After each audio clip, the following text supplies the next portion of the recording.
మరొకసారి దేవుని చెంతకు ఇలా కూడుకోవడానికి దేవాది దేవుడు మనందరినీ ప్రేమించి బలపరిచి అల్పులము అయోగ్యులము వట్టివారము మట్టివారమైన మనలను ఉన్నతులుగా ఎన్నుకొని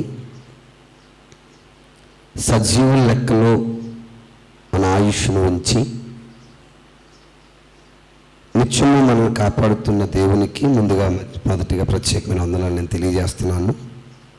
అలాగే స్థానిక దైవజనులు మా నాన్నగారికి, స్థానిక పెద్దలకు, స్థానిక యవనస్తులకు కూడా ప్రత్యేకమైన వందనాలు తెలియజేస్తూ పరిశుద్ధులుగా దేవుని బిడ్డలుగా కూడి వచ్చిన దేవుని బిడ్డలని మీ అందరికీ మరొక వందనాలండి. సామలమ్మ కోసం మరొకసారి వందనాలండి. చాలా సంతోషం మీ అందరి మధ్య మరొకసారి నేను రావడానికి, దేవుని వాక్యాన్ని మీ అందరితో పంచుకోవడానికి దేవాది దేవుడిచ్చిన గొప్ప కృపను బట్టి దేవునికి కూడా ప్రత్యేక స్తుతులు చెల్లిస్తున్నాను. దేవుని బిడ్డలారా, దేవుడు చాలా గొప్పవాడు. ఆయన మనస్తత్వం మనుషులకు విభిన్నమైనది. ఎవరి మనస్తత్వం? దేవుని మనస్తత్వం. మనుషుల పోలిక, దేవుని ఆలోచన, ఈ రెండిటికి చాలా వ్యత్యాసం ఉంది. ఒక మనిషి తప్పు చేస్తే చేసిన తప్పును బట్టి ఆ మనిషి మీద పగ, ప్రతీకారము, అసూయ, కలహము, ఇలాంటి భయంకరమైన స్వభావాలు ఉండేది ఎవరికంటే మనిషికి. మనుషులు ఎన్ని తప్పులు చేస్తున్నా జాలి, దయ, క్షమాపణ, వాత్సల్యం ఉన్నది ఎవరికంటే దేవునికి. అంటే ఈ మానవ స్వభావానికి దేవుని స్వభావానికి ఎంత వ్యత్యాసం ఉందో ఆలోచన చేయండి. మీకు ఇంకా అర్థం ఇంకో మాట చెప్తాను. దేవుడికి తప్పు అంటే నచ్చుతుందా? చెప్పలేండి మీరంతా, నచ్చుతుందా? తప్పు చేస్తే మనం చరిత్రలో చాలామందిని చూస్తుంటాం. తప్పు చేసిన ప్రతిసారి చాలామందిని శిక్షించాడు ఆయన, అవునా కాదా? ఒక్కసారి మాట మనకు అర్థమైతే మనం పుట్టినప్పటి నుండి ఇప్పటి వరకు ఎన్ని తప్పులు చేసేసి ఉంటాం ఆలోచన చేయండి. పుట్టినప్పుడు దాకెందుకు, నిన్న ఒక రోజు వేసుకుందాం, నిన్న ఒక్క రోజులోనే ఎన్ని తప్పుడు ఆలోచనలు చేసి ఉంటాం, ఎన్ని తప్పుడు మాటలు మాట్లాడుంటాం, ఎన్ని తప్పుడు పనులకు ముందుకొచ్చుంటాం, అవునా కదా? నిజంగా ఈ తప్పులన్నిటిని బట్టి దేవుడు శిక్షిస్తే మనకు బ్రతుకన్నది ఉందా? సెపరేట్ అండి, ఉందా? అందుకే మంచి మాట రాస్తాడు బైబిల్లో. ఎక్కడా అంటే కీర్తన గ్రంథము 78వ కీర్తన అనుకుంటా, 78వ కీర్తన 38వ వచనం చదువుదాం. 38వ వచనం. ఎందుకు దేవుడు ఎంత ప్రేమ చూపిస్తున్నాడనంటే అక్కడ ఒక చాలా విలువైన మాట రాశాడు. ఆ మాట అందరూ అర్థం చేసుకోండి, జాగ్రత్తగా మనసు పెట్టండి. అయితే ఆయన వాత్సల్య సంపూర్ణుడై ఉండి, ఏ సంపూర్ణత? కంప్లీట్గా ఆయన మనసులో ఉన్నదేటంట వాత్సల్యం. వాత్సల్యం అంటే ఆరాధన అంటారు కదా, మిక్కటమైన ప్రేమ. ఎవడో మాట్లాడు కదా సినిమా పాట, నీ ఆశే నాకు, అలాగని సినిమా పాట చెప్పన్నారు కాక. ఆరాధన అంటే అర్థం ఏంటంటే మిక్కిలి ప్రేమించడం. దాన్నే మరొక మాట వాత్సల్యం అన్నాడు. మనుషులపై చాలా ప్రేమ ఉందంట. ఎవరికి? దేవునికి. ఈ వాత్సల్యం ఉండడం వల్ల ఏమవుతుందంటే వాత్సల్య సంపూర్ణుడై వారిని నశింపచేయక, ఏం చేయబట్టి? దేనికి నశింపచేయట్లా? మనం చేసిన తప్పులకి మనం తీసేయట్లా. అదొద్దు, అర్థం కావట్లేదా?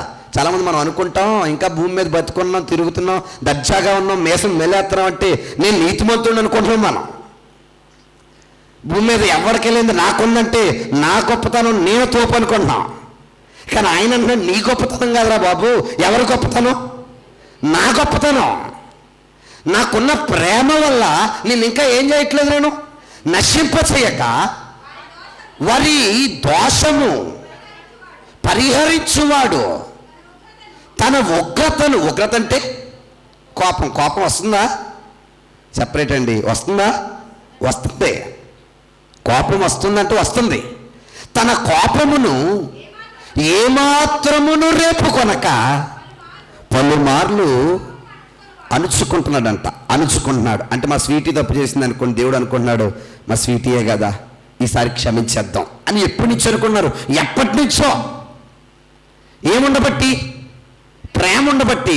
ఫర్దర్ ఛాన్స్, మరొక అవకాశం. తన కోపాన్ని అణుచుకుంటాడంటే మానవ జీవితాల్లో ఏమిస్తున్నాడు? మరొక అవకాశం ఇస్తున్నాడు. ఏంటంటే ఎప్పటికైనా ఈ వ్యక్తి మారుతాడేమో. అలా చాలామందిని చూశాడు, చాలామందిలో మార్పు లేక చాలామందిని తీసేశాడు. గల కారణం, కొంతమంది ఎన్ని అవకాశాలు ఇచ్చినా ఏం చేయలేరు, సద్వినియోగం చేసుకోలేరు. కొంతమంది ఇంకా ఆ ఛాన్స్ ఇస్తున్నాడు, ఇంకా మనకి ఆదివారం ఇచ్చాడు ఛాన్స్, అంతే కదా. ఈరోజు వాక్యం వినైనా మనం ఏమవుతామని మారతాం, ఒక అవకాశం. ఈరోజు వాక్యం విని కూడా మారలేదనుకోండి, ఆయన తీసేయాలనుకుంటే మనల్ని ఆపే దొమ్మ ఎవరికి లేదు, అది వాస్తవం. మొన్న పెద్దాపురం నుంచి వస్తూ భయంకరమైన యాక్సిడెంట్ చూశాను నేను. నా కళ్ళ ముందు వెళ్తున్న లారీలే రెండు కూడా అప్పటి వరకు. మరి ఏమైందో ఆయన తప్పు ఈయన తప్పు తెలియదు, కానీ రెండు లారీలే కత్తి గుర్తేసుకున్నాయి. విశేషం ఏంటంటే రెండు లారీలు బాగానే ఉన్నాయి, ఈ రెండింటి మధ్య ఒక బండి ఇరుక్కోవడం వల్ల బండి మీద ఉన్న మనిషి నుజ్జు అయిపోయాడు. అంటే ఎంత ఘోరమైన యాక్సిడెంట్ చూడండి. చూద్దామన్నా తలకాయ కనిపించట్లా. అక్కడున్న వాళ్ళకి ఫోన్ తీసుకుని మేము అంబులెన్స్కి ఫోన్ చేస్తున్నప్పుడు వాళ్ళు అంటున్నారు, ఇప్పుడు ఫోన్ చేశాడు మా అబ్బాయి ఇంటికి వచ్చేస్తానని. కానీ ఈలోపు ఏమైంది? ఇంటికి వచ్చే అవకాశాన్ని కోల్పోయాడు. అంటే మనుషులు ఎంత దగ్గరగా ఉన్నారో మరణానికి అన్నది ఆలోచన చేయండి. ఏ క్షణాన్ని మనిషి భూమి మీద ఉంటున్నాడు, ఏ క్షణాన్ని చచ్చిపోతున్నాడు ఎవరికి తెలియట్లేదు. అంత ఘోరమైన రోజుల్లో ఉన్నాం. ఇంకా మనం భూమి మీద ఎందుకున్నట్టు మనం నీతిమంతులమై ఉంచలే, మనం గొప్ప వాళ్ళమైనా నడిపించట్లే. ఎక్కడో ఇంకా ఆయన కృప మనపై ఉంది కాబట్టి ఉంచుతున్నాడు, వాత్సల్యం చూపుతున్నాడు కాబట్టి ఉంచుతున్నాడు. కోపం వచ్చిన గల కారణం మనం ఇంకా మారతామని. కాబట్టి ఇన్ని అవకాశాలు ఇస్తున్నప్పుడైనా మనం ఏం చేయాలి? మన జీవితాలు సరి చేసుకోవాలి. ఒక అవకాశం నాకు ఇచ్చావా తండ్రి? లేదు ఇంకెంతకాలం చూసినా నేను ఇలాగే ఉంటాను మోనార్క్ అని అంటే ఇంక అలాంటి మార్చే పరిస్థితి లేదు, తీసేస్తున్నాడు కదా. మారడం కోసమే నీ ప్రయత్నాలు చేస్తున్నాను. ఫలించని ప్రతి తీగ ఏం చేయబడుతుంది?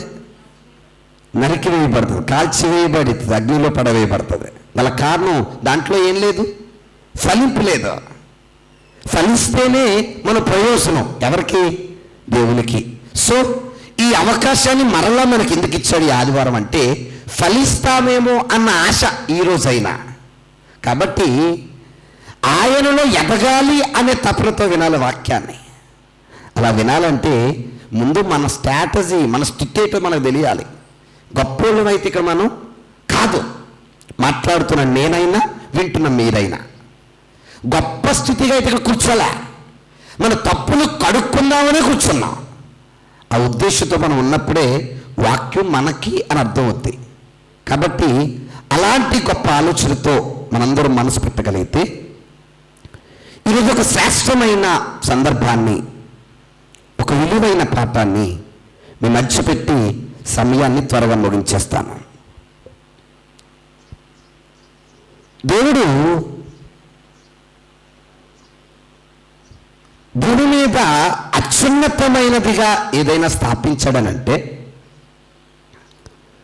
భూమి మీద గొప్పదిగా ఏదైనా చేశాడు అనంటే అదేమైనా మన కళ్ళ ముందు ఉందా అంటే అది కేవలం తన స్వరక్తం ఇచ్చి సంపాదించిన తన సంఘం. ఎవరి సంఘం చెప్పండి అమ్మా, ఎవరి సంఘం? నా మాట మీకు అర్థమవుతుందా? మాట్లాడి నాకు వాయిస్ తెలియట్లేదు. ఎవరి సంఘం?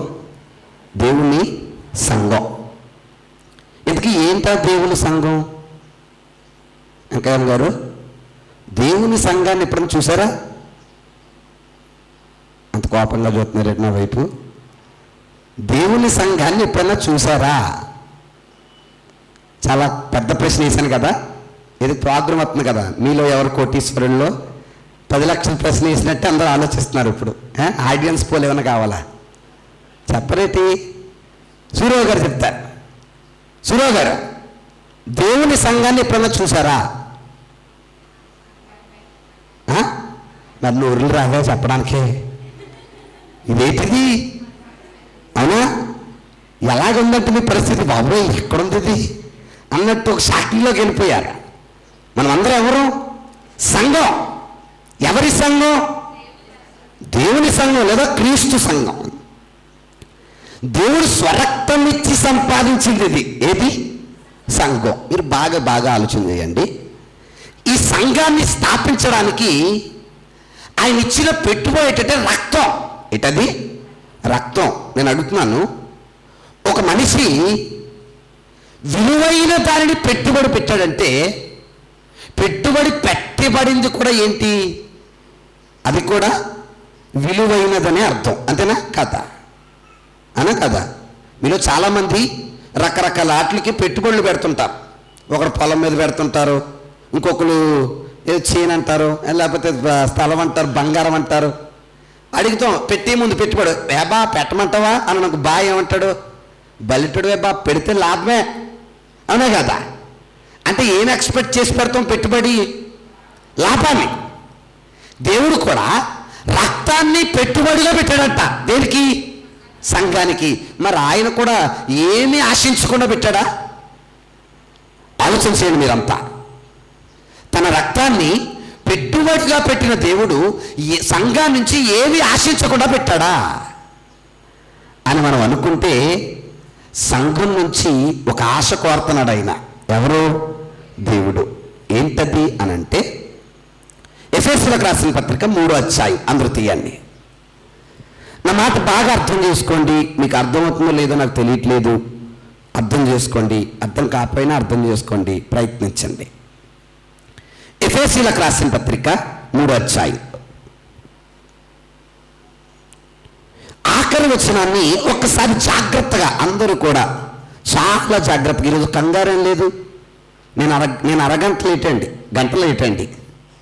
నా లేటుని బట్టి నేను గంట ఎక్కువ చెప్పకుండా, అలాగని గంట తక్కువ చెప్పకుండా జాగ్రత్తగా మీకు చెప్పి వెళ్ళిపోతాను. అందరికి వందనాలు. వందనాలు అండి, వందనాలు. జాగ్రత్తగా మనసు పెట్టండి. ఎఫెసీయులకు రాసిన పత్రిక 3వ అధ్యాయం ఎన్నో వచనం? 22, 21, 22 వచనాలు కలిపి ఉంటాయి కదా? ఓకే, చదువుతాం. అయితే మీరు రండి, యేసుని గూర్చి విని ఆయన యందలి. ఎఫెసీ పత్రికేనండి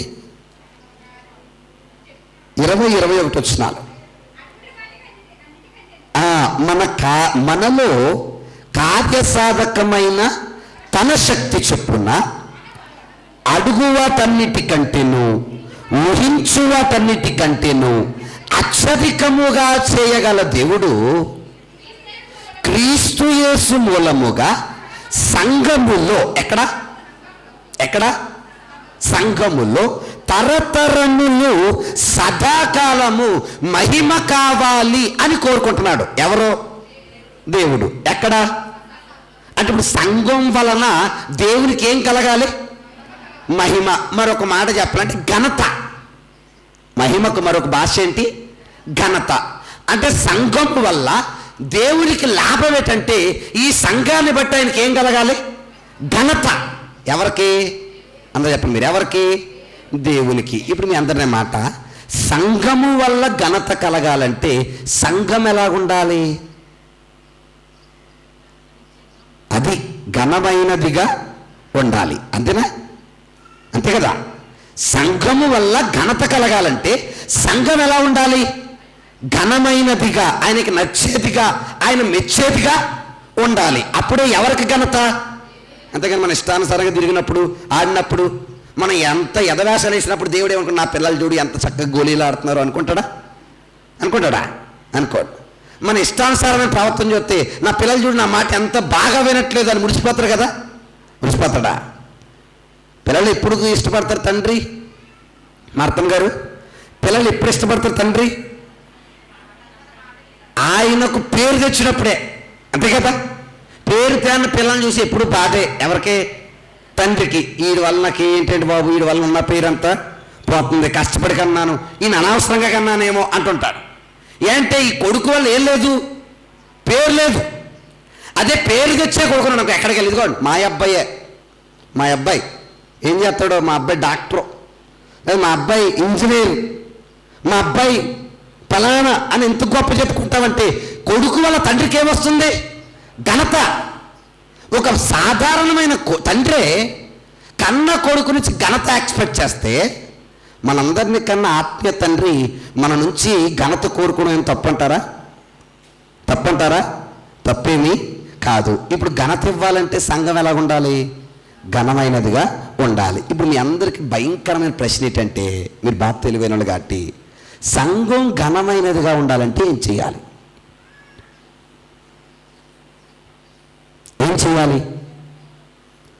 బయట కొట్టుకెళ్ళి ఓ 1/2 కేజీ ఘనత ఇవ్వయ్యా అని అడిగి సంఘంలో తెచ్చుకొని సంఘ పెద్ద గారు కూర్చి పక్కంటే పెడితే సంఘానికి ఏమొస్తుంది? అంతే కదా. ఆల్రెడీ టెక్నాలజీ పెరిగిపోయి అన్నీ కొనుక్కుంటున్నారు మనవాళ్ళు. అన్నీ కొనుక్కున్నంత ఈజీ కాదు. ఏం కొనుక్కోవడం? ఘనత కొనుక్కోవడం. సంఘానికి ఘనత చాలా అవసరం అంటున్నాడు. ఘనత ఎందుకు, ఎలా వస్తుంది అని అడిగితే, బైబిల్లో ఒక ఘనమైన సంఘం ఉంది. ఏ సంఘం? ఘనమైన సంఘం. ఏ సంఘం? ఎక్కడైనా ఎప్పుడన్నా చూసారా సంఘాన్ని? దేవుడే స్వయంగా స్టేట్మెంట్ ఇస్తూ అన్నాడు, ఈ సంఘము ఘనమైనది అన్నాడు. ఏ సంఘము? ఎవరికైనా ఏమన్నా ఐడియా వచ్చిందా? ఔడియా. చాలా వందనాలు. బెరయ పట్టణస్థులను కూడా ఓ సంఘంతో పోల్చాడు ఘనమైనదిగా. ఏ సంఘం అది? అందరికి వందనాలు. చెప్పని వందనాలు తీయండి. ఏ సంఘాన్ని ఘనమైనది అన్నాడు చూద్దాం. అపోస్తుల కార్యాలు 17వ అధ్యాయం. అపోస్తుల కార్యాలు 17వ అధ్యాయం 20వ వచనం, 10వ వచనమా 11వ వచనం. వీరు తెసలోనికలో ఉన్న వారి కంటే, అంటే ఇప్పుడు తెసలోనికలో ఉన్న వాళ్ళు ఎలాంటోళ్ళు? గనులు. ఎవరు? గనులు. మీరందరూ ప్రశ్న, అప్పటికి తెసలోనిక సంఘం ఒకటే ఉందా? చాలా సంఘాలు ఉన్నాయా? చాలా సంఘాలు స్థాపించాడు ఈయన. ఎవరు? పౌలు గారు. చాలా సంఘాలు స్థాపించిన పౌలు అన్ని సంఘాలలో ఒక సంఘం కోసమే మాట్లాడుతున్నాడు. ఏ సంఘం అది? తెసలోనికలో ఉన్న సంఘం అంటున్నాడు.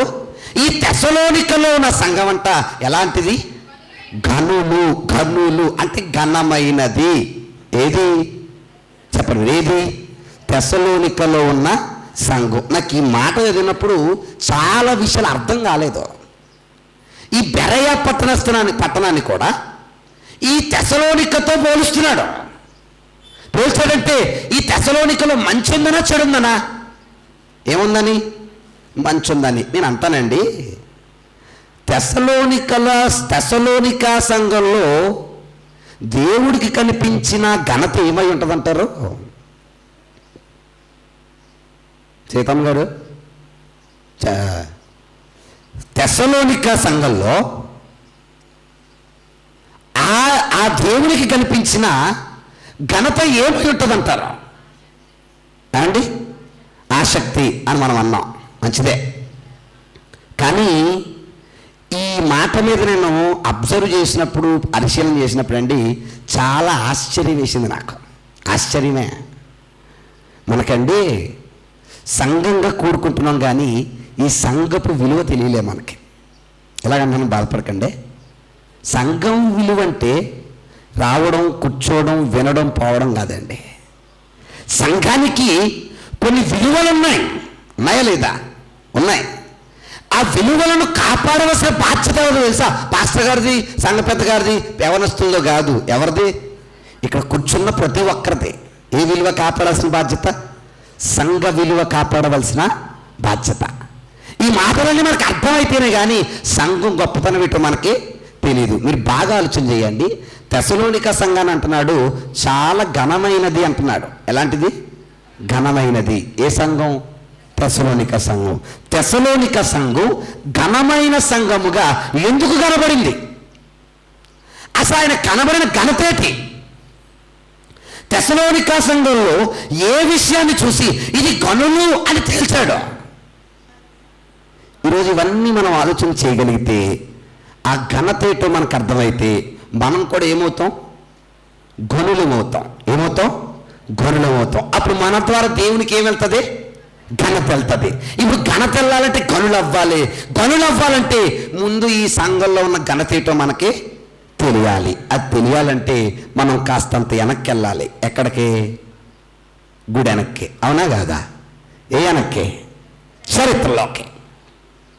చరిత్రలోకి తొంగి చూస్తే బైబిల్లో కొత్త నిబంధనలో ఒక అద్భుతమైన ద యంగ్ అండ్ డైనమిక్, ఇంకా చెప్పాలంటే ఒక తిరుగులేని సేవకుడు మన కళ్ళకు కనిపిస్తాడు. ఎవరైనా? అపోస్తలుడైన పౌలు. నిజంగా పాత నిబంధనలో దావీదు కోసం చెప్పేటప్పుడు నాకు ఎంత ముచ్చటేస్తుందో, కొత్త నిబంధనలో పౌలు కోసం మాట్లాడేటప్పుడు అంత ఇష్టం అనిపిస్తుంది. ఎందుకంటే 10 మంది 10 రకాలుగా అనుకున్నాడు తన జీవితాన్ని చూసి. ఎవరి జీవితాన్ని? పౌలు జీవితాన్ని చూసి. కానీ 10 మంది కోసం బ్రతికినంతకాలం ఎవరి కోసం? క్రీస్తు కోసం బ్రతికాడు. ఇప్పుడు ఒకానొక టైంలో మారాడు. మారినంత తర్వాత జీవితం అంతా ఇచ్చేశాడు. ఎవరికి? ఎంత మహానుభావుడు చూడండి పౌలు. ఈ పౌలు గారు చాలా సంఘాలు స్థాపించాడు. స్థాపిస్తూ ఓ రోజు మాసిదోనియా అనే ప్రాంతం వెళ్ళాడు. ఏ ప్రాంతం అండి? మాస్గొడ్డ. ఏ ప్రాంతం? మాసిదోనియా. అందరూ చెప్పండి అమ్మా. పొల్లోని ఎత్తుకున్న శేఖర్ గారు. మాసిదోనియా. అందరూ చెప్పండి. ఏ ప్రాంతం అది? మాసిదోనియా. ఇల్లడిన ఎవరో? పౌలు గారు. విశేషం ఏంటంటే ఈ మాసిదోనియా ప్రాంతం చాలా చాలా భయంకరమైన ప్రాంతం. ఎలాంటి ప్రాంతం? భయంకరమైంది. ఇంకా చెప్పాలంటే చెడ్డది. ఇంకా చెప్పాలంటే ఘోరమైంది, క్రూరమైంది. ఏది? మాసిదోనియా ప్రాంతం. అందుకే ఓ మాట రాస్తాడు చూడండి. కొరింథీ పత్రిక 2వ పత్రిక 8వ అధ్యాయం ఒకసారి చూద్దాం చూడండి. కొరింథీ రాసిన 2వ పత్రిక 7వ అధ్యాయం 5వ వచనం. 5వ వచనం చదువుతాం. 2వ పత్రిక 7వ అధ్యాయం 5వ వచనం. అందరికి అర్థమవుతున్నాయి కదా మాటలు? ముసలమ్మ గారు మాటలు అర్థమవుతున్నాయి కదా? ఓకే. కాబట్టి మేము మాసిదోనియాకు వచ్చినప్పుడు ఎక్కడికి వెళ్ళారంట? మాసిదోనియాకి. సనిబాబు వెళ్తే ఏమైంది? మా శరీరమునకు ఏమాత్రమును విశ్రాంతి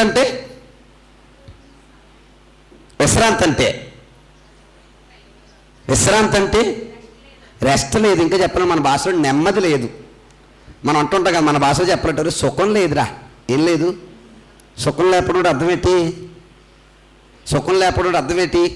అన్నీ గొడవలే అనా కదా, అన్ని ఇబ్బందులే, అన్ని సమస్యలే. వీటి వల్ల ఏం లేదు, నాకు విశ్రాంతి, సుఖం లేదు. ఎక్కడ? మాసిదోనియాలో. ఇంకేమన్నారు చూడండి. ఎటు పోయినను మాకు శ్రమే. ఎటు వెళ్ళినా ఏమొస్తుంది? ఇటు వెళ్తున్నాడు అనుకోండి, ఏదో రకమైన ఆటంకం పెట్టడం వెళ్ళాం. ఎవరు? మాసిదోనియా వాళ్ళు. ఇటు వెళ్తున్న శోధనలు ఎదురవుతున్నాయంట, ఇటు వెళ్తున్న బాధలు ఎదురవుతున్నాయంట. నిజంగా అండి, దేవుని పనిలో ఉన్నప్పుడు ఎదురయ్యే బాధలు చిన్న బాధలు ఏం కాదు. మనం ఏం పడట్లేదు కదా, మనకు అర్థం కావట్లే. దేవుడు శరీరంతో ఎందుకు పోల్చాడంటే, క్రీస్తు శరీరం ఏం చేయబడింది?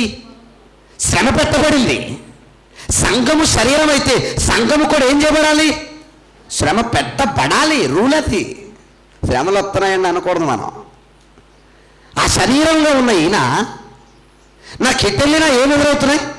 సమస్యలే, శోధనలే. అంతేకాదండి, ఇంకేమన్నా చూడండి. వెలుపట పోరాటములు, లోపట భయములు. బయట ఏంటి? పోరాటం. బయటేంటి? పోరాటం. లోపలేంటి అంటే అర్థం తెలుసా? పైకి ధైర్యంగా యుద్ధం చేస్తున్నాను కానీ లోపల చెప్పలేనంత భయం ఉంది. ఇవన్నీ ఎక్కడా? ఎక్కడా? మాసిదోనియాలో.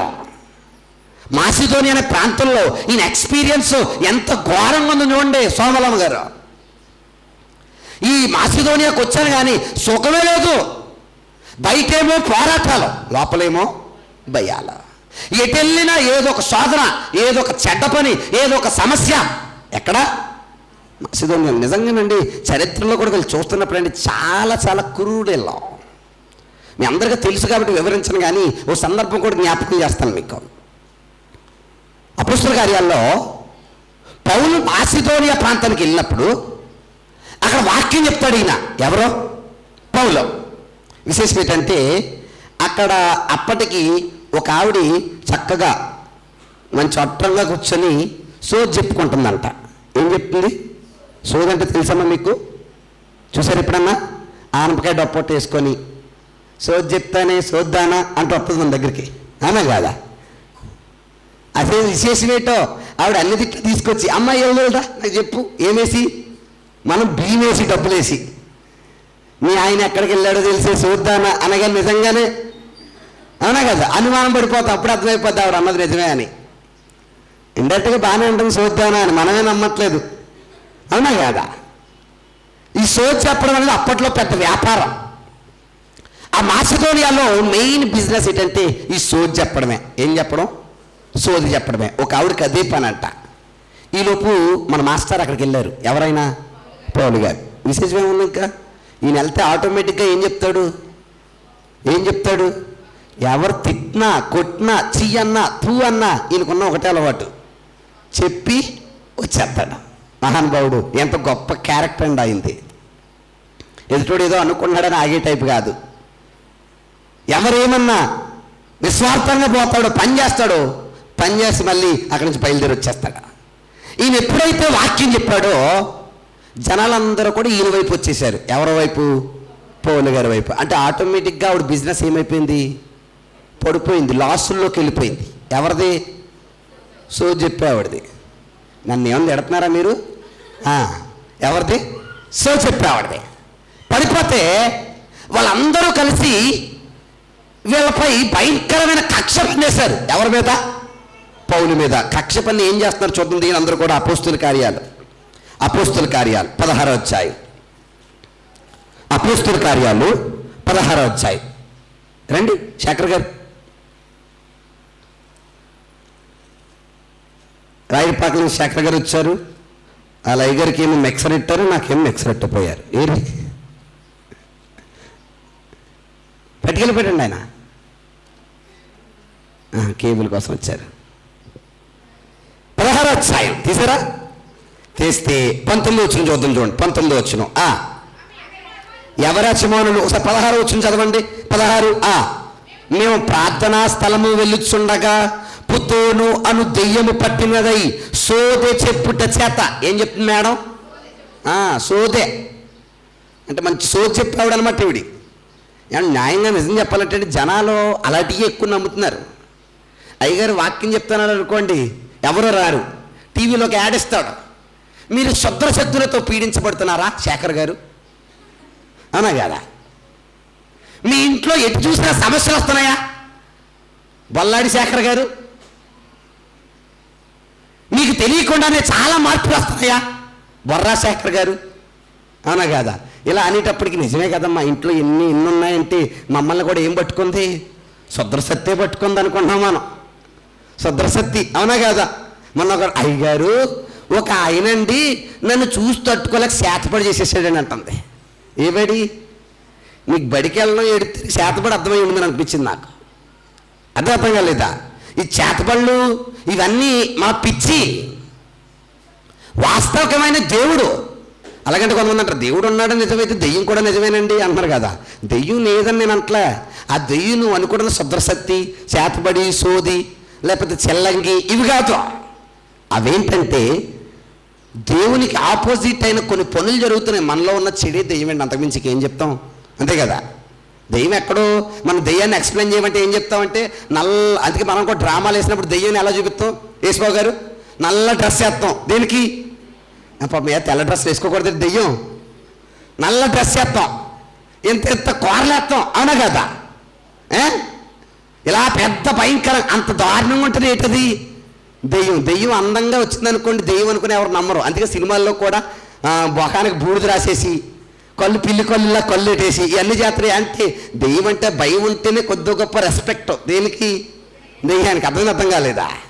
ఇలాంటివన్నీ నమ్మేయడం వల్ల ఇలాంటి వాళ్ళకి ఎక్కువ డిమాండ్ పెరిగిపోతుంది ఈ రోజుల్లో కూడా. ఆ రోజు అదే సీను. ఏమంటే ఇంత ఏమంటారు టెక్నాలజీ పెరగకుండా నమ్మట్లేదు జనాలు. నమ్ముతున్నారు లేదా? ఇంత టెక్నాలజీ పెరగకుండా సోది నమ్మట్లేదా? నమ్ముతున్నారు. ఇంత టెక్నాలజీ పెరిగా కూడా జ్యోతిష్యం నమ్మట్లేదా? నమ్ముతున్నారు. ఇంత టెక్నాలజీ పెరిగా కూడా ఈ విపరీతమైన విధానాలు ఏం చోలికి పోవట్లేదా? పోతున్నారు. ఎందుకు పోవట్లేదు? మన పిల్లకి పెళ్లి చేయాలనుకోండి, ముందు వెళ్ళేది ఎక్కడికి? మా ఆవిడాల్లో భయంకరమైన అన్నిలో రాలేదు కదా చెప్తున్నాను. ఆవిడ పెళ్ళికి ముందు మా ఇద్దరితో జ్యోతిష్యం చూపించారంట. నాకు మన మధ్య తెలిసింది. మన మధ్యలో నేను తిడితే ఓపెన్ అయిపోయింది, తట్టుకోలేక ఆవిడ. ఏంటి గొడవ అంటే, అప్పుడు ఆయన ముందే చెప్పాడు నాకు గొడవలు వస్తాయని అన్నాడు. ఎవడు చెప్పాడంట? ఆయాల నుంచి ఇయ్యాల దాకా ఏం చేస్తుంది తెలిసి గొడవ పడ్డానికి భయపడుతున్నాను నేను. నేను గొడవ పడితే ఎక్కడ ఆడి మాట నిజం చేయాల్సి వస్తుందని. అర్థం కాలేదా? మన బ్రతుకుని ఎవడో డిఫైన్ చేయడం, మనం వెళ్ళిపోయి భలే సంకలకు తీసుకొని ఆడు చెప్పినట్టే జరిగింది అంటుంటాం మనం. కానీ గుర్తుపెట్టుకోండి, మనిషి భవిష్యత్తును చెప్పే క్యాపబిలిటీ ఎవరికి లేదు, దేవునికి తప్ప. మన జీవితం మనకే ముందు తెలిసిపోతే ఇక దేవుడు ఎందుకు?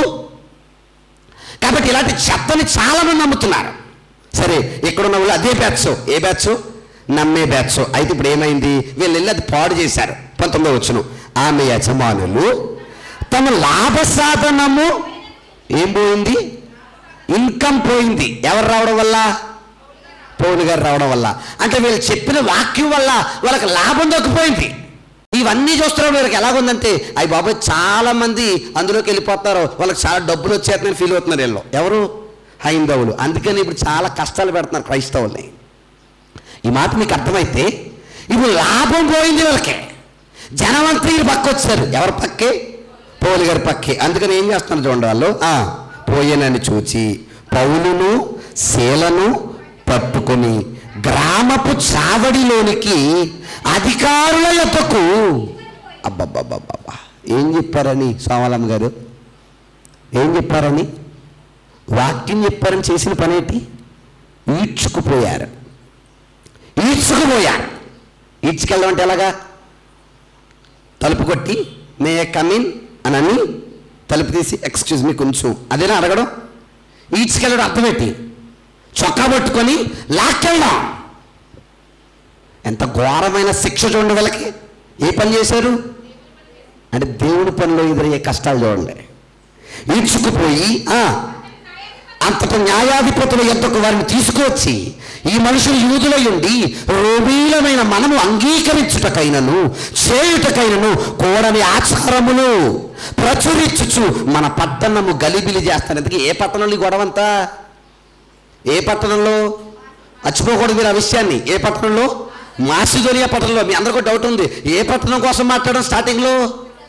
తెసలోనికని మాసిదోనియాకి వచ్చాడేట, ఏం చెప్తున్నాడు అనుకోకండి. వెళ్తాను, కంగారు వెళ్ళలేదు. ఏనండి, ఈ మాసిదోనియా స్థితి చూస్తే చాలా ఘోరం. సేవకుల్ని హింసిస్తున్న చరిత్ర ఎవరిది? మాసిదోనియాది. ఇంకెంత ఘోరం చూడండి. అప్పుడు జనసమూహము వారి మీదకి దొమ్మిగా అంటే ఒకేసారి పడిపోయారంట. ఒకేసారి మీదడిపోయి న్యాయాధిపతులను వారి వస్త్రములు లాగివేసి, అబ్బబ్బబ్బబ్బా, ఏం బికేశారు? వస్త్రాలు లాగివేసి వారిని బెత్తములతో కొట్టాలని ఆజ్ఞాపించింది. వారు చాలా దెబ్బలు కొట్టిన తర్వాత తీసుకెళ్లి చెరసాల్లో పాడేశారు. శేఖర్ గారు, ఇన్ని కష్టాలు ఏం చెప్పబట్టి పెడుతున్నారు? వాక్యం చెప్పబట్టి. వీళ్ళు ఎవరితోనా బూతు మాట్లాడారా? చెడ్డ పని చేశారా? దొంగతనం చేశారా? ఎటకారం చేశారా? అపహాస్యం చేశారా? 10 మందితో ఏమన్నా గొడవలు పెట్టుకున్నారా? ఏమీ లేదు. వాక్యాన్ని ఉన్నది ఉన్నట్టుగా చెప్పారు. ఉన్నది ఉన్నట్టుగా చెప్తే గొడవలు వస్తాయా? నిజం నచ్చదు జనాలకి. అందుకే ఎవరంటారు కదా, నిజం అంట ఉప్పులాంటిదా? ఉప్పా? ఈ మధ్య 3 రోజు ఉప్పు వినబడుతుంది నాకు. ఎజ్రా గ్రంథాన్ని మాట్లాడుతున్నాను నేను. రోజు 14వ రోజు. అలా 3 రోజులు ఒకటే డైలాగ్, మీ ఉప్పు తిన్నాం కాబట్టి చెప్తున్నాం అంటున్నారు. అలా ఏమండి? నిజం ఎలాంటిది? నిప్పు పట్టుకుంటే కాలిపోద్దు కాబట్టి చాలామంది దాని జోలికి వెళ్ళమంటారు. అందుకే ఏం చెప్తున్నాం అందరం? అబద్ధాలు చల్లారిపోయి ఉంటాయి కాబట్టి అబద్ధాలనే పట్టుకుంటామండి, నిజం జోలికి అయితే మేము వెళ్ళమంటున్నారు. కానీ అది కాలినా కాలకపోయినా అది ఎప్పటికైనా నేను రక్షిస్తుంది. ఏది? నిజం. అబద్ధం పట్టుకున్నాం అనుకోండి, ఎప్పటికైనా ముంచేస్తుంది. అది ఎప్పటికైనా బయటపడక తప్పదు. ప్రతి దానికి బయటపడే రోజు ఒకటి ఉంది. అది తప్పైనా తప్పుడు మాట అయినా మనం అనుకున్నాం అంతే. అన్ని కప్పెట్టేత్తనం మట్టిలో వేసాను, అన్ని బయటకు వచ్చే రోజు ఉంది. ఈరోజు మీరు గమనించండి, మనుషులు చనిపోయాకైనా ఆ మనుషులు చేసిన క్రియలేటో బయటకు తెలియదా? ఎంతమంది గురించి చెప్పట్లేదు, మీ వాడు ఇలా చేశాడు, మీ ఆవిడ ఇలా చేసింది, చచ్చిపోయింది కానీ నేషాలు వేశారు అని చెప్పట్లా? అవన్నీ వింటున్నప్పుడు ఇన్ని క్రియలు ఉన్నాయా అని అనిపిస్తుంటుంది. అంటే ఎంత దాచినా నిజాన్ని కప్పెడితే ఆగేది కాదు, కొంతకాలం టైం పడుతుంది అంతే. ఇప్పుడు నిజం చెప్పినందుకు వీళ్ళకి ఎదురవుతున్న కష్టాలు, బాధలు, వస్త్రాన్ని లాగివేసి చితగ్గొడుతున్నారు. అందుకే అన్నాడు అక్కడ ఏమని, బయటేమో పోరాటం, లోపలేమో భయం. సుఖం ఉందండి సేవకుడికి? అక్కడ సుఖం ఉందా? ఏ సుఖం లేదు. ఎక్కడ చెప్పరు? ఎక్కడ? మాసిదోనియాలో. ఆ కొట్టడం జరగగానే అక్కడి నుంచి బయలుదేరి వెళ్ళిపోయాడు ఈయన. ఎవరు? పౌలు. మరలా రాలే, మరలా మాసిదోనియాకి రాలేదు ఈయన. కానీ ఈ ప్రయాణం తర్వాత ప్రయాణంలోనే కొరింథీ సంఘానికి ఒక లేఖ రాస్తున్నాడు. ఎవరో? పౌలు గారు. ఇప్పుడు లేఖ రాస్తూ ఇంత ఘోరమైన, ఇంత భయంకరమైన మాసిదోనియా సంఘం కోసం ఇప్పుడు ఏమంటున్నాడు చూద్దాం. అందరూ తీయండి. 2 కొరింథీ పత్రిక 8వ అధ్యాయం. ఇప్పుడు ఎంత మాట, మాసిదోనియా సంఘం మంచిగా చెడ్డదా? చాలా చెడ్డదే. పౌలు ఏం చేసింది? వస్త్రాలు లాగివేసి కొట్టింది. ఏమన్నాయి? పౌలుని, శీలని. అంటే మంచిదా చెడ్డదా ఏర్బ్రహ్మం గారు? చాలా మూర్ఖులు, క్రూరులు, భయంకరులు. ఇప్పుడు ఇంత భయంకరులైన మాసిదోనియా కోసం అదే పౌలు ఏమంటున్నాడు చూడండి ఒక్కసారి. కొరింథీ 2వ పత్రిక 8వ అధ్యాయం. సహోదరులారా, దేనికోసం మాట్లాడుతున్నాడు? ఒకప్పుడు ఇన్ని కొట్టిందే ఆ సంఘం కోసం మాట్లాడుతున్నాడు. మాసిదోనియా సంఘములకు అనుగ్రహింపబడిన 2 కొరింథీ 8వ అధ్యాయం అండి. అనుగ్రహింపబడిన దేవుని కృపను గూర్చి మీకు తెలియజేయుచున్నాము. ఇది ఎక్కడ గొడవ? ఏమనుగ్రహించబడింది? కృప. అక్కడేం చూసాం మనం? క్రూరత్వం. ఇక్కడేం కనబడుతుంది? కృప. అంటే ఇప్పుడు అక్కడున్న అంత ఘోరమైన మాసిదోనియా సంఘం ఇక్కడికి వచ్చేటప్పటికి ఏమైపోయింది? పూర్తిగా మారిపోయింది. మీకు అర్థం కావట్లేదా? అక్కడంత భయంకరులు, విగ్రహారాధికులు, సేవకుని బాధలు పెట్టిన వారు, అంత ఘోరమైన సంఘం ఇక్కడికి వచ్చేటప్పుడు అన్నాడు అంత క్రూరమైనది ఇప్పుడు ఏమైపోయింది? కృప కలిగింది అయిపోయింది. ఏం కలిగింది? ఏమండి ఎలా మారిందంటారు మాసిదోనియా సంఘం? పౌలు వచ్చేసాడు, పౌలుకి సంబంధం లేదు. పౌలును కొట్టగానే బయలుదేరి వచ్చేసాడు. మరి మాసిదోనియా సంఘాన్ని మార్చింది ఎవరు? అర్థం చేసుకోండి వాక్యాన్ని. ఇంకేమన్నాడు చూడండి. ఎలాగనగా ఎంత బాగా మారిపోయిందంటే, వారు బహుశ్రమల వలన పరీక్షింపబడగా. అబ్బబ్బబ్బబ్బా, అక్కడేం పెట్టారు? ఇప్పుడేమంటున్నాడు? నాకు శ్రమ పెట్టారని అక్కడ అన్నాడు. ఇప్పుడేమన్నాడు? అవే శ్రమలు వాళ్ళకు వచ్చి పరీక్షించబడ్డారంటున్నాడు. బహుశ్రమల వలన పరీక్షింపబడక అత్యధికముగా. అబ్బో, చాలా మార్పు వచ్చేసింది వీళ్ళకి. ఎవరికి? మాసిదోనియా వాళ్ళకే. అంతేకాదు, మరియు వారు నిరుపేదలైనను. అబ్బా, ఇంకెంత గొప్ప మార్పు అంటే వాళ్ళు చాలా బేదలంట. ఎవరు? మాసిదోనియా వాళ్ళు. కానీ వారి దాతృత్వం చాలా గొప్పది. ఎవరిది? మాసిదోనియా. ఓ సేవకుడు ఓ సంఘం కోసం ఎంతో ఇన్వాల్వ్ అయితేనే కానీ మాట మాట్లాడలేను. నేను మొన్న ఎక్కడో చెప్తూ గాడాల కోసం చెప్పాను. నేను గాడాల ఇప్పటికీ నాకు గుర్తు ఏంటంటే, డిసెంబరు 31 చేయలే, రాత్రి చేయలే కదా, చేశారా? చేయలే. చెయ్యకుండా వారు ఆ వ్యయాన్ని, ఆ ఖర్చుని ఏదో రకంగా వాడకుండా తీసుకొచ్చి వారి సేవకుడికి బాగాలేదని సేవకులకి ఇచ్చారు. ఎవరు? గాడాల క్రీస్తు సంఘం. తెలుసా? మీరు ఎప్పుడైనా చూసారా గాడాలని? చూసారా చూడలేదా? మీరు చూసుండ్రు, మందే అది కూడా. ఎవరికి ఇచ్చారు? సేవకుడికి ఇచ్చారు. నాకు నిజంగా అనిపించిందండి, ఇలా సెల్యూట్ చేయాలనిపించింది. పౌలు అంటాడు, తెసలోనికా సంఘం కోసం రాస్తూ అంటాడు, నేను ఫిలిప్పీ సంఘం కోసం రాస్తూ అంటాడు. ఫిలిప్పీ సంఘం అంట, అది మాసిదోనియా సంఘమే. ఫిలిప్పి అన్న మాసిదోనియాలోదే. ఈ ఫిలిప్పి అంటే ఈ మాసిదోనియా సంఘం ఎంత ఇష్టం అంటే పౌలుకి, పౌలు ఏ చోటకి వెళ్ళినా అయ్యగారు ఎలా ఉన్నారు అని ఫోను. ఎవరో అంటే ఫోన్ లేదు అప్పట్లో, లెటర్లో. అంతేకాదంట, మీరు పలానా చోట వాక్యం చెప్తున్నారు, మీకు అన్నీ ఉన్నాయా లేదా, ఒకవేళ ఏమన్నా లేకపోతే మేము పంపిస్తాం అని చెప్పి పంపించేవారంట. అర్థం కాలేదా? ఫిలిప్పి పత్రిక చదువుకోండి. అంటే ఒకప్పుడు సేవకుని హింసించిన సంఘం ఈరోజు ఎలా మారిపోతుంది తెలుసా? సేవకుని బాగోగులు చూసేదిగా మారిపోతుంది. ఇంత గొప్ప మార్పు నిజమే కదా? ఇప్పటివరకు ఎలా చూసాం మనం? ఆ సంఘాన్ని ఎంతో ఘోరంగా చూసాం. మరి ఇంత ఘోరమైన సంఘం ఇంత గొప్పగా ఎలా మారిపోయింది? పౌలు గారు మార్చారంటే పౌలు అప్పటికి వచ్చేసాడు, ఎప్పుడో బయలుదేరి వచ్చేసాడు. ఆయన చెరసాల్లో పెట్టారు, తీసుకెళ్ళి బండలు బిగించారు, చెరసాల్లో అయిపోయిన తర్వాత బయలుదేరి వచ్చేసాడు. ఈ కొరింథీ పత్రిక రాసేటప్పటికి ఆయన 3వ ప్రయాణంలో ఉన్నాడు. 3వ ప్రయాణానికి మాసిదోనియాకి వెళ్ళలేదు. మరి ఈలోపే ఈ మాసిదోనియా సంఘాన్ని ఎవరు మార్చారు? ఆలోచన చేయండి. అన్నాడు కృప కలిగింది అయిపోయింది. అంతేకాదు కష్టాలు పడ్డది సంఘం. అయ్యి బాబా చాలా కష్టాలు పడ్డారా మీరు. అంతేకాదు ఈ కష్టాలని మీరు ఎలా ఫీల్ అవుతున్నారు? ఆనందం, సంతోషం. కష్టాలు ఎలా ఫీల్ అవుతున్నారు? ఆనందంగా, సంతోషంగా. అంతేకాదు ఇంకంటాడు చూడండి, మీరు దాతృత్వం చూసావా, ఏ సంఘం సాటి రాదు. పౌలుకి బెస్ట్ సంఘం. ఇంకా చెప్పాలంటే సాల్మన్ రాజు గారికి గాడాలు ఎలాగో, పౌలు గారికి మాసిదోనియా అలాగా. అంత బెస్ట్ సంఘం. ఏంటి అంత ప్రేమించే సంఘం మారిపోయింది. ఇది ఏది? మాసిదోనియా. మరి ఇంత మార్పు, ఇంత నూతనత్వం, ఇంత కొత్తదనం ఈ సంఘంలోకి ఎలా వచ్చింది?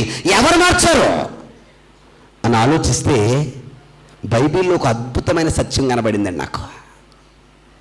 ఆ సత్యాన్ని చదివినప్పుడు ఇందుకన్నాడా ఆ మాట అనిపించింది నాకు. మీకు ఒక భయంకరమైన నిజం చెప్పనా? ఈ మాసిదోనియా సంఘాన్ని మార్చింది ఒక వ్యక్తి కాదంట, ఒక సంఘం. ఏం మార్చింది?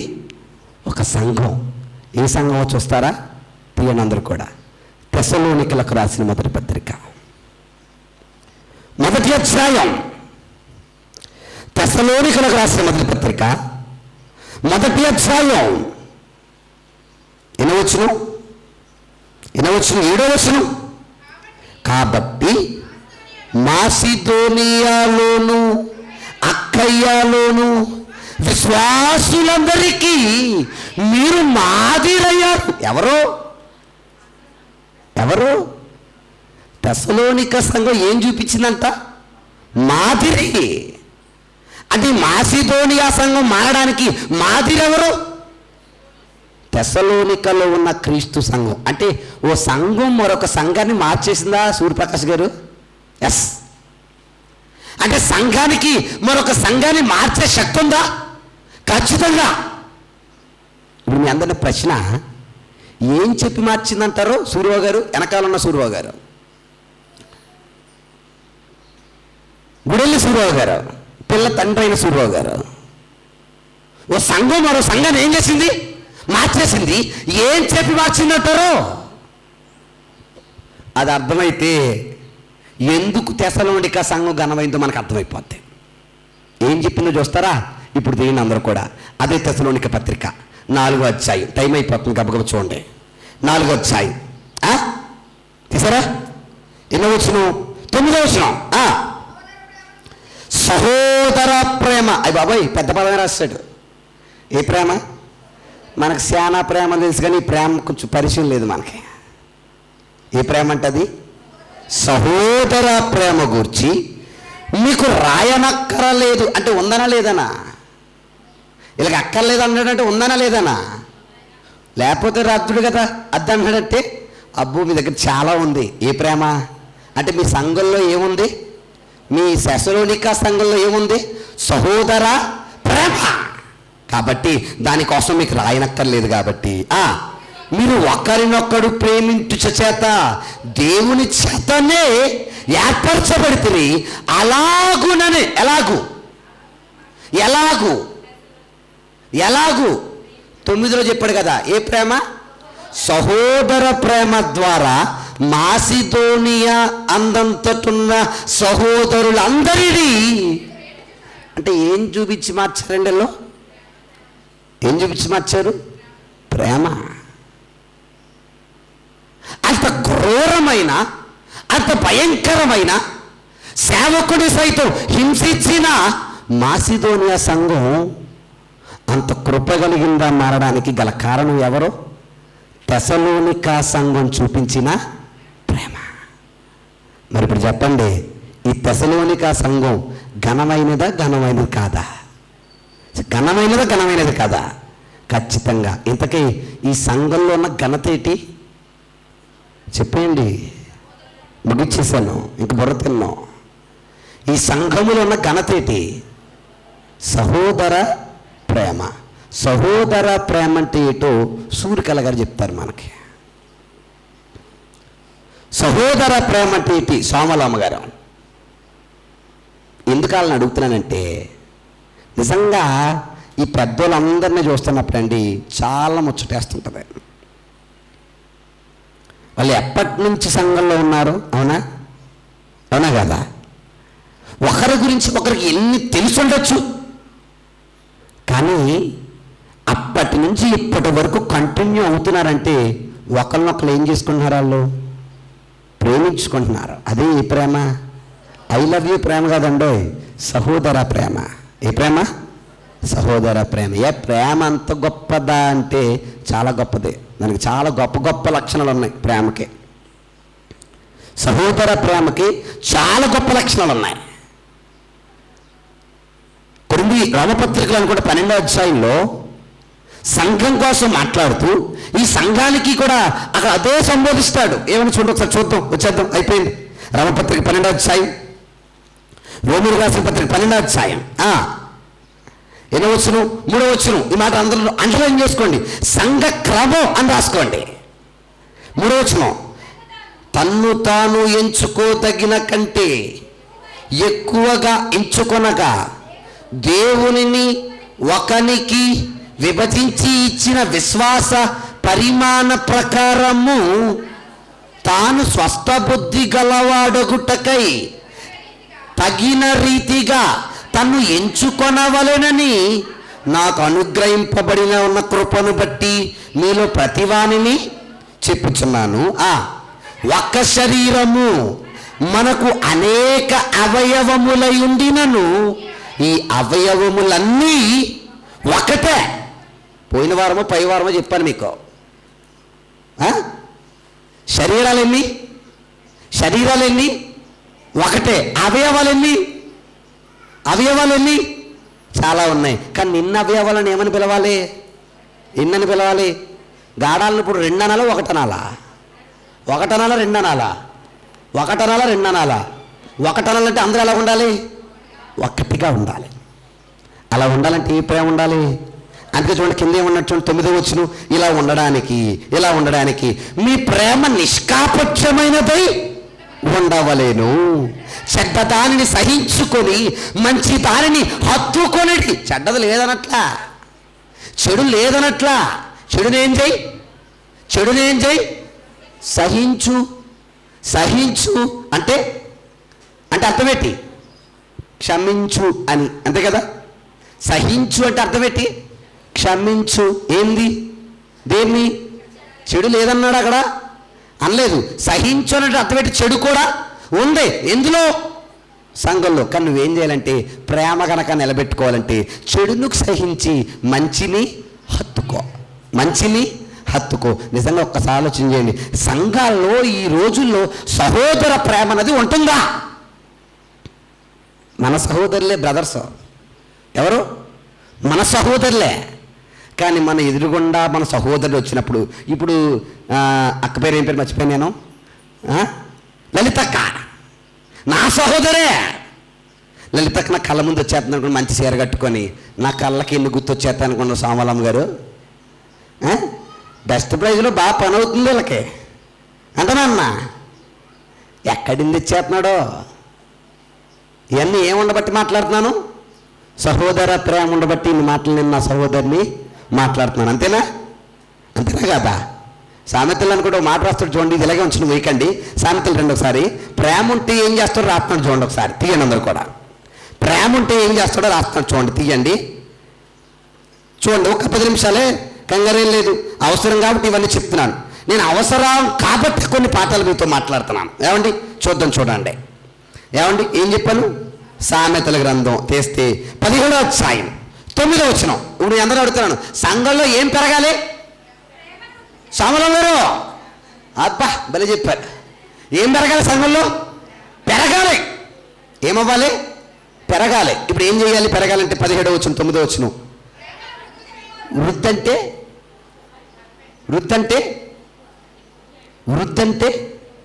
వృద్ధాప్యం అంటే ముసలైపోవడం కదా. వృద్ధి అంటే ఏంటి? వృద్ధి అంటే ముసలం కదా. ప్రేమని ముసల్దానం చేసాడు అంటే లేకుండా చేసాడు, అదేనా? వృద్ధి అంటే ఆ వృద్ధులు కాదు, ఎదుగుదల. వృద్ధి అన్న మాటకి అర్థం ఎదగడం, పెద్ద అని అర్థం. ఇప్పుడు దేన్ని ఎదిగించాలి? ప్రేమని. ఎదిగించాలంటే ఏం చేయాలి? ప్రేమని ఎదిగించేవాడు తప్పిదములను, అంటే ఇదిగో అయ్యి బాబు ఆ లలితమ్మ కోసం నేను చెప్పాలంటే నా నోరు చాలదమ్మా బాబు. ఎక్కడ మళ్ళీ ఎవరొక స్వయంగా లలిత కోసం నాకు చెప్పింది ఎవరంటే, ఏ పేరు? రమక్కే. ఇద్దరెవరు? ఇంట్లో ఎవరన్నది నాకుగా చెప్పాల్సి. సంఘంలో ఎవరు? సహోదరులు. ఒకే రక్తాన్ని ప్రతి వారం తీసుకుంటున్న వాళ్ళు, ఒకే రక్తంలో పాలుభాగం పొందుకుంటున్న వాళ్ళు. కానీ ఏం చేస్తున్నారు? ప్రేమను వృద్ధించే పని చేస్తున్నారా? ప్రేమను తగ్గించే పని చేస్తున్నారా? ఇప్పుడు ఒకరి మీద ఒకరు చెప్పుకోవడం వల్ల ప్రేమ పెరుగుతా తగ్గిపోతా? చాలా తగ్గిపోద్దండి. ఒక మాట చెప్పనా, సంఘంలోనే కాదండి, ఇంట్లో కూడా ఒకరి మీద ఒకరు చెప్పుకోవడం మానేయండి. అది కుటుంబానికి చాలా క్షేమం. మరలా చెప్తున్నాను, నీ తండ్రి మీద నువ్వు చెప్పుకొని, నీ తల్లి మీద నువ్వు చెప్పుకొని, నీ పిల్లల మీద నువ్వు చెప్పుకొని, నీ భార్య మీద నువ్వు చెప్పుకొని, నీ భర్త మీద నువ్వు చెప్పుకొని, ఇలా చెప్పుకోవడం వల్ల ఎవరికలోకి వరకుంటున్నాం. ఇవాళ టైం దొరికింది కదా నా అక్కాయ్, లలిత అక్కాయ్, మా ఆయన ఈ బాబాడు అంతే అదగా ఎవడున్నాడు అక్కాయ్ అని అంది అనుకోండి. సుష్మక్క వచ్చి ఏ అక్క దగ్గరికి వచ్చి రేపు అన్న రోజు సుష్మక్కాయ్ మంచి చీర కట్టుకొచ్చింది అనుకోండి, లలిత అక్కాయ్ చూసి అంటది ఆ ఎదవగా అన్నదేనా అందనుకోండి. గౌరవం పెరిగిందా తగ్గిందా? ఎందుకో తెలుసా? నువ్వు చెప్పిన కారణమే. ఒకప్పుడు చెవు బాగుంది కదా, నోరు తేరగా ఉంది కదా, వెళ్ళి ఊదేసావు కదా, ఉండలేకపోతున్నారు. గాలి ఎక్కువైపోతుందంట, లోపల ఉంటారంట. ఎవరన్నా లాభం అయిపోతాం, లోపల ఉంటే ఏమైపోతాం? లాభం అయిపోతాం చెప్పేస్తున్నారట అందరూ. మరి చెప్పేసావు బాగానే ఉంది. ఈరోజు నువ్వు చెప్పడం వల్ల ఏమైపోయింది? నీ కుటుంబం లోకు అయిపోయింది. 10 మంది లోకుగా మాట్లాడుతున్నారు. ఒక మాట చెప్పనా, ఎంత లేదైనా నీ గుట్టు బయటికి వెళ్తే లోకువే కాదా? అవునా కాదా? ఎంతగా చూడండి, ఎంత అవునన్నా కాదన్నా అన్నా అని ఒప్పుకోపోయినా నీ గుట్టు అన్నది బయటికి వెళ్తే అది నీ కుటుంబానికైనా నీ సంఘానికైనా చాలా లోకువ. నన్ను మన్నించండి ఈ మాట అంటున్నానని. ఒక వినరాని మాట నాకు ఇష్టమైన సంఘం కోసం బయట వినేశాను. పేరు చెప్పిన సంఘం పేరు, నాకు ఇష్టమైన సంఘం, మీరే అర్థం చేసుకోండి. ఒక వినరాని మాట వినేశాను. అది వినేటప్పటికి గుండె చాలా దారుణం అయిపోయింది. ఇదేంటి ఎంత మంచి సంఘం అని ఎంతకాలం చెప్పాను, ఇలా అయిపోయిందా అనేటప్పటికీ ఏ కారణం అంటే మన గుట్లు బయటికి వెళ్ళిపోవడం వల్ల. ఎలా వెళ్ళాయి? మనం చెప్పుకోవడం వల్ల. ఎలా చెప్పాం? సహోదర ప్రేమ లేకపోవడం వల్ల. దేవుడు అన్నాడు చూడండి, సహోదర ప్రేమ ఉంటే ఏం చేయరు? తప్పిదములు చెప్పుకోరు, దాచిపెట్టుకుంటారు. అంతేకాదు జరిగిన సంగతి, అబ్బా ఈ మాట అండర్లైన్ చేయండి అమ్మ, నాకు భలే నచ్చింది. జరిగిన సంగతి మాటి మాటికి ఎత్తువాడు మిత్రభేదము కౌన్ హై, సహోదర ప్రేమ హై. మర్చిపోకూడదు మీరు. సహోదర ప్రేమను లేకుండా ఎవడు చేస్తాడంటే, సహోదర ప్రేమను విభేదంగా ఎవడ మారుస్తాడంటే, జరిగిపోయిన గొడవని మాటి మాటికి బైబిల్లీడికి ఒక పేరు ఉంది, కొండిగాడంట. ఎవడాడు? ఈ పని ఏంటంటే జరిగిపోయిన గొడవ అంతా నేను అంటాను, అమ్మా ఈ పేరు నీ పేరు ఐశ్వర్య అమ్మ, ఇప్పుడున్న గొడవ మాట్లాడాలా అయిపోయిన గొడవ మాట్లాడాలా? ఇప్పుడు ఏం జరుగుతుంది అది మాట్లాడుకోవాలి కదా. మీరు ఇలా చెప్తున్నారు కానీ ఆయన ఎప్పుడన్నా కూడా ఇప్పుడు ఎందుకు గొడవ పెట్టుకోవడానికైనా కాదా, ఇబ్బంది పట్టరికే కదా. పని ముందుకెళ్ళాలంటే జరిగిన సంగతులు ఏం చేయకూడదు, ఎత్తకూడదు. ఎక్కడైనా మరలా చెప్తున్నాను, ఎక్కడైనా మన్నించండి నా మాటలు ఎవరికైనా తగిలితే, వాక్యం మరి తగులుతుంది కదా. నొచ్చుకుందంట ఎవరికి ఎవరికి ఎవరికి మర్చిపోయారు, ఎవరికి నొచ్చుకుంది, ఎవరికి మాస్టోరియోలకా, నొచ్చుకుంది ఎవరికి యెరూషలేములకి. అవునమ్మా, అపోస్తలుల గారు 2వ అధ్యాయంలో పేతురు చెబుతున్న మాటలు విని హృదయములో నొచ్చుకొని ఏ మనసు వచ్చింది? మారు మనసు. మారు మనసా మాడు మనసా? మర్చిపోకూడదండి, మారు మనసు. అంటే మీకు ఈ మాట అర్థమైతే కొంచెం బాధ ఉంటేనే, కొంచెం నొప్పి ఉంటేనే కొద్దిగా గొప్ప ఏ మనసు వస్తుంది? మారు మనసు. అందుకని కొంచెం కఠినంగా మాట్లాడిన బాధపడకండి. కుటుంబాల్లో కూడా మాటి మాటికి జరిగిన విషయాలు మనం ఎత్తకూడదు. సంఘానికి కుటుంబానికి అవసరం కట్టుకుని మాటలు చెప్తున్నాను నేను. ఎత్తితే ఏంటంట, ఏ భేదం, అంతే కదా. ఇప్పుడు ఆదిత్య గారుని ఎవరు మన ఎంపీ విజయక్క గారు ఉన్నారు, విజయమ్మ గారు ఉన్నారు. ఇద్దరు భార్యాభర్తలు చక్కగా పెళ్లి చేసుకున్న జీవితం కొనసాగిస్తున్నారు. పెళ్ళి అయిపోయి ఇప్పుడు ఒక 10 సంవత్సరాలు అయి ఉంటుందండి మీకు. ఓ 10 సంవత్సరాలు అయిపోయింది అంటే ముసళ్ళు అయిపోతున్నారు అనుకోండి వాళ్ళు కూడా. ఏమండి, ఓ 10 సంవత్సరాలు అయిపోయింది. అయిపోయాక 10 సంవత్సరాలు అయ్యాక నువ్వు చిన్నప్పుడు ఏం చేసావంటే అన్నాడు అనుకోండి. ఈయన ఎవరు, విజయంకి ఎలా ఉంటుంది? మా ఆయన చిన్నప్పుడు చేసింది చెప్తానని చెప్పి కుర్చీ తెచ్చుకొని పేటేసుకుని కూర్చొని ఉంటుందా? ఏం చేస్తాం? అప్పుడు గొడవ ఇప్పుడు ఎందుకు కానీ ఇప్పుడు ఏటో చెప్పు, అవునా కదా. ఎవరిని వచ్చాడినా అత్తమాటు ఆ గొడవే అంటుంటాం. గల కారణం జరిగిన సంగతులు ఏం చేస్తున్నాం, మాటి మాటికి ఎత్తుతున్నాం. వీటి వల్ల కుటుంబాలను ఎఫెక్ట్ అయినా ఎఫెక్టే, సంఘాల్లో ఇంకా ఎఫెక్ట్. కుటుంబంగా సంఘం ఉన్నప్పుడు కుటుంబంలో ఎన్ని ఇబ్బందులు వస్తాయో సంఘాల్లో కూడా ఇబ్బందులు సహజం, కామన్. వీటిని ఏం చేసుకోవాలి? దాచిపెట్టేసుకొని సరి చేసుకొని ముందుకెళ్ళి. ఎందుకంటే దాచిపెడితేనే ఏముందంట, వృద్ధి. మళ్ళీ దేవుడి దగ్గరగా దాచేది, దేవుడి దగ్గర కాదు, మనలో దాచుకోవాలి. దేవునికి చెప్పుకో, వ్యక్తిగతంగా ప్రార్థన చేసుకో, తప్పేం లేదు. తండ్రి నా సమస్య, నా సంఘంలో సమస్య ఉంది, లేదా నా కుటుంబంలో సమస్య ఉంది, బాగుంది, ఆయన దగ్గర చెప్పుకో. ఊరందరికీ చెప్తే చాలా ఇబ్బంది అది. అందుకేమన్నా చూడండి, ప్రేమను వృద్ధి కోరు చేయవాడు ఏం చేయాలి? తప్పిదములు కప్పాలి. అంతేకాదు మాటి మాటికి జరిగిన దాన్ని ఎత్తువాడు భేదాన్ని కలుగు చేస్తున్నాడు, విరోధం వస్తుంది. అతమాటు పౌలు గారు చేసి నేను తిప్పుతూ కూర్చున్నాను అనుకోండి, నాకు పౌలు గారిని చూసి ఏమొస్తుంది, లేదా నన్ను చూసి పౌలు గారికి ఏమనిపిస్తుంది? అడిగి అత్తమాట ఆగొడగారు బాబు నేను రాను అనా కదా. ఏమొచ్చింది? భేదం. ఇవన్నీ ఏం లేకపోబట్టి, సహోదర ప్రేమ లేకపోబట్టి. మరొక మాట చూద్దాం. రోమపత్రిక క్షమించాలి, యోహాను సువార్త 13వ అధ్యాయం. ప్రేమ ఉంటేనే మనం ఆయనకు శిష్యులు అవుతామంట. ఎవరికి? దేవునికి. 35వ వచనం. అంటే ప్రేమ బెనిఫిట్స్ చూడండి. ఏంటండి? మీరు ఒకని ఎడల ఒకడు ప్రేమ గలవారైన ఎడల దేన్ని బట్టి మీ మధ్య ఉన్న సహోదర ప్రేమను బట్టి, ఈ ప్రేమను బట్టి మీరు నా శిష్యులని తెలుసుకుంటారు. అంటే చూడండి, మీరు అర్థం చేసుకోండి, ఇవన్నీ సంఘానికి ఘనత ఏది? ఎంతకే ప్రేమ. ఏది? ప్రేమ. అంటే మన సంఘం ఘనమైనదని చెప్పుకోవాలంటే పెద్ద బిల్డింగ్ కట్టుకోను, పెద్ద రంగులు వేసుకోను, పెద్ద బోట్ వేసుకోను, పెద్ద ఫ్లెక్సీ వేసుకోను, పెద్ద పెద్ద పనులు చేస్తే కాదు. సంఘంలో ఇంతగా ఏది పెద్దగా ఉండాలి? ప్రేమ పెద్దగా ఉండాలి. ఏది? ప్రేమ బాగుందనుకోండి, మన సంఘం కోసం ఎవ్వరికి మనం చెప్పక్కర్లేదు, ఆటోమేటిక్గా విస్తరిస్తుంది. ప్రేమ విస్తరిస్తుంది అన్నాడు. ఏం చేస్తుంది? అక్రమమే కాదు విస్తరించేది, ప్రేమ కూడా మనం చూపినప్పుడు. బేసిక్గా ఈ మాట ఎందుకనంటే, ఈ కాదు ఎందుకనంటే, ఈ క్యారెక్టర్ ఎవరికి ఉందంటే పరిచయులకు ఉంది. పరిచయాలు అంటే అండి, ప్రతి వారం దశంభాగం తీసేవాళ్ళంట మహానుభావులు. మంచోళ్ళ చెడ్డోళ్ళ? దశంభాగం తీయడం మంచి పని చెడ్డ పనా? మంచి పనే. కానీ మంచి పని చేసిన కూడా తిడుతున్నాడు దేవుడు. ఎందుకు చూస్తారో సారి అది కూడా చూసేయండి, అయిపోద్ది, ముగించేద్దాం. ఏమండి? లోకాసువార్త ముగించేసాను. లోకాసువార్త 11వ అధ్యాయం 42వ వచనం చూద్దాం.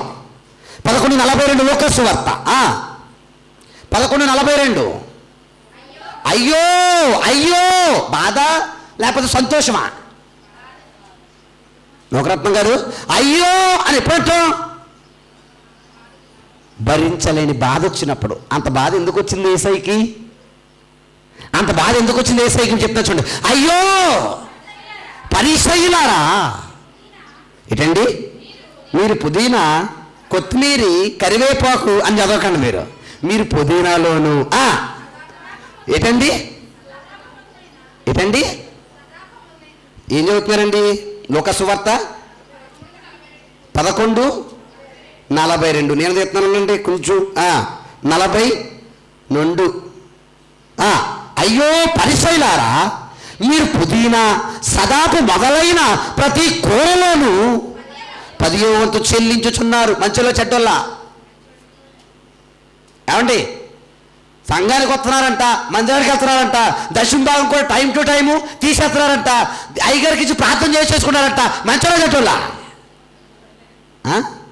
మరి మంచోళ్ళు చూసి అయ్యో అని ఎందుకు కొట్టుకున్నాడు గుండైనా? ఇప్పుడు చెప్తున్నటువంటి మ్యాటరు అన్నీ బాగానే ఉన్నాయి యాసాలు, కానీ ఏం బాగాలేదు. న్యాయమును దేవుని ప్రేమను విడిచిపెట్టువారు. ఏం విడిచిపెట్టారు? నువ్వు ఇన్ని చూసుకున్నావు కానీ అసలు ఉండాల్సింది మెయిన్ ఏది? ప్రేమ. ఇది చేసేస్తున్నానా, వెళ్తున్నానా, ప్రార్థన చేసేస్తున్నానా, మిచ్చిరెట్టేస్తున్నానా, గుడ్డి ఇచ్చేస్తున్నానా, మొలక్కాయ ఇచ్చేస్తున్నానా, ఫోన్ చేసి ప్రార్థన చేయించేసుకున్నా, అబ్బో సూపర్, ఇవన్నీ బాగానే ఉన్నాయి, కానీ ఉండాల్సింది ఏది? ప్రేమ. అది లేదు. ఇప్పుడు అన్నాడు చూడండి, వాటిని మానక వీటిని చేయవలసి ఉన్నది. అంటే ఇప్పుడు ఏం చేయాలి? అలవాటు చేసుకోవాలి. ప్రేమ అనేది అలవాటు చేసుకోవాలి. ఎందుకు ప్రేమ అంటే, ప్రేమే మనల్ని ఎవరి శిష్యులుగా చేస్తుంది? క్రీస్తుకు శిష్యులుగా చేస్తుంది. ఈ ప్రేమ పెరగాలంటే ఏం చేయాలి? సంఘంలో తప్పిదాలు కప్పుకోవాలి, జరిగిన విషయాలు మాటి మాటికి ఎత్తడం మానేయాలి. అలాంటప్పుడే ప్రేమ ఏమవుద్ది? వృద్ధి చెందుతుంది. ఏం చెందుతుంది? వృద్ధి చెందుతుంది. ప్రేమ అంత అవసరం అంటే కైండ్లీ ఇన్ఫర్మేషన్. ఈ ప్రేమ ఉండడం వల్లే, ఈ ప్రేమను బట్టి ఈ తెసలోనిక సంఘం ఎవరిని మార్చేసింది? ఓ సంఘాన్నే మార్చేసింది. గుర్తుపెట్టుకోండి. నిజంగా అదే ప్రేమ తెసలోనికలో ఉన్న ప్రేమ మనకుంటే మన ముందు ఎన్ని సంఘాలు మార్చేయచ్చు. కైండ్లీ ఇన్ఫర్మేషన్ ఏంటంటే, సంఘాలు కాదు కదా, మన పక్క పేటలో వాళ్ళే మనల్ని చూసి మారట్లా, మన ఇంట్లో వాళ్ళే మనం చూసి మారట్లా, మన ఈదులో వాళ్ళే మనం చూసి మారట్లే. మీ సంఘంలో ఏంటి? మన ఎవరు అన్నారు నాతో, మీ సంఘంలో ఏంటి? ఇక్కడ కాదు, వేరే గొడవ. మీ సంఘంలో ఏంటి? మా సంఘానికి ఏమైనా గొడవ వచ్చిందనుకో అందరూ ఒకటైపోతాం. మరి మీ సంఘంలో ఏంటి? గొడవ వచ్చినా ఇంకా అందరూ ఒకటి కాలేదు అని అడిగారంట ఎక్కడో వేరే ఊర్లో. గొడవ వచ్చినా ఏం కాలేదు? ఒకటి కాలేదు. ఎందుకు కాలేదు?